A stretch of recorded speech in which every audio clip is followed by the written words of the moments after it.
Right now, there are more than 100,000 North Koreans being held as political prisoners. Give us a look into these labor camps, because for those of us who don't know, who listen to the president and the picture he's painting about these North Koreans and their loyalty to Kim Jong-un and how happy they'll be at the end of this, tell us what their lives look like. Well, I've been to North Korea 8 times, and I have to admit that whenever I go, I'm closely watched and not given much access. But I've been to the rural areas. I know about some of these very bad reports about human conditions. There are gulags, there are prison camps. Many of the American prisoners that we've been able to get out and others have been in these prison camps and these labor camps. A lot of it, though, is because of the extreme poverty in North Korea. It's one of the poorest nations, if not the poorest on earth, especially in the rural areas. Pyongyang has mainly the military, the intelligence people, those that work for the government. Their food is rationed. They have minimal salaries, but they survive. I think the first step, Stephanie, is full unfettered access by the United Nations into North Korea to document some of these abuses, some of the prison conditions. Secondly, allowing groups like Amnesty International, Human Rights Watch to really look at the statistical situation regarding human rights. I think those reports that we've gotten have been from defectors. They're not direct human rights investigations by the UN, because North Korea doesn't allow access to anybody of these types. So I think this is very important, that if we are going to have, for instance, investments in North Korea, economic assistance, that assistance, like the Congress has mandated, be contingent on human rights, be contingent on proper treatment of individuals and absence of torture, ways that, we condition our assistance to countries around the world. Otherwise, the encouraging part is the president did say that Kim Jong-un wanted to change things. Well, there's got to be pressure on that. And, I'm disturbed that we didn't talk about human rights more.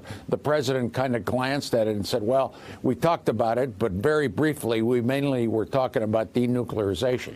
North Koreans get those signals when you don't raise an issue. And this is very important for the international community and for the Korean people, too.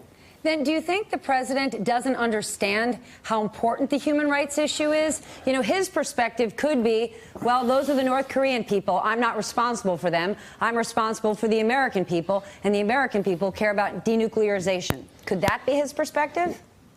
Well, yeah, I worry about the president. He seems to like dictators that are not very strong on human rights, like Duterte in the Philippines, like Putin in Russia, like many others, now Kim Jong-un. I worry about that.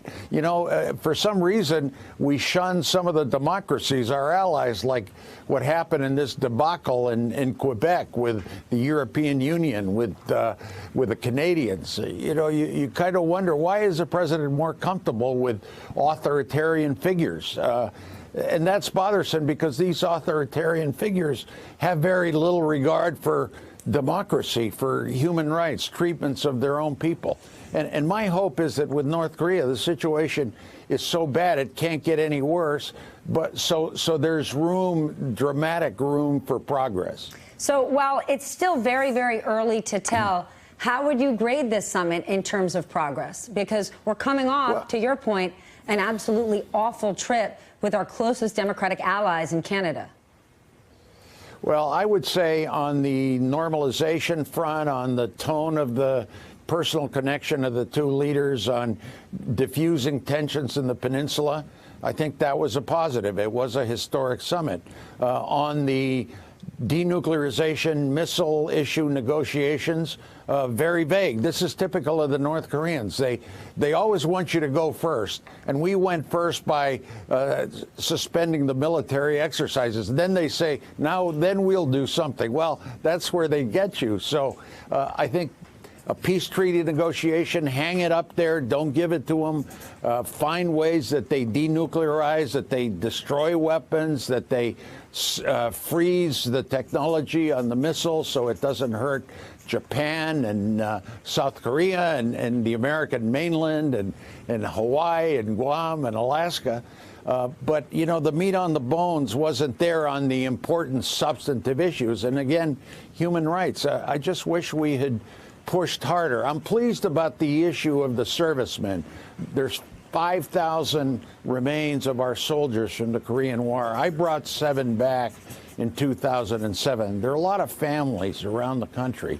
These are 17, 18-year-old kids that were killed in the Korean War, and the remains have to come back to give closure to their families. It seems that progress was made on that issue, but the issue of human rights in the region in Asia is critically important, especially since South Korea is such a thriving democracy, and there is respect for democratic institutions and elections and human rights there.